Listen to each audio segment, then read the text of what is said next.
Hello යාළුවනේ අද ගොඩක් ෂෝට් වීඩියෝ එකක් ගෙනාවේ මේ ඕනම කෙනෙකුට අයිඩියා එකක් ගන්න පුළුවන් වෙන්නේ ELR ගැන. ඒතර ELR කියන්නේ ඔයාලට මේකේ පේනවා ELR කියන්නේ එකේ තේරුම තමයි Earth Leakage Relay. ඒතර අපි මේවා ගොඩක්ම පාවිච්චි කරන්නේ මිනිසුන්ගේ ආරක්ෂාවට, human protection එකට සහ low voltage equipment වල protection එකට. ඒ වගේම ELR එක කියන්නේ ගොඩක් sensitive device එකක්. earth leakage එකකදී මිලිඇම්පියර් 30කදී වුණත් මෙයාට fast active වෙන්න පුළුවන්. ඒතර මේක operating principle එක විදිහට ගත්තොත් එහෙම CBCT කියන්නේ core balance current transformer එක connect කරලා තියෙනවා.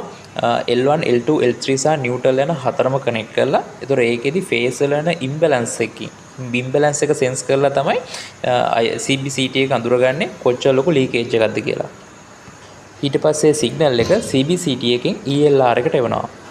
ඒ වගේම මේ ELR ගොඩක්ම පාවිච්චි කරන්නේ commercial, industrial වගේ buildings වල low voltage distribution boards වලට. ඉතින් යාළුවනේ ගොඩක් ෂෝට් වීඩියෝ එකක් තමයි ගෙනාවේ ඕනම කෙනෙකුට දාලා අයිඩියා එකක් ගන්න ELR කියන්නේ මොකක්ද කියලා.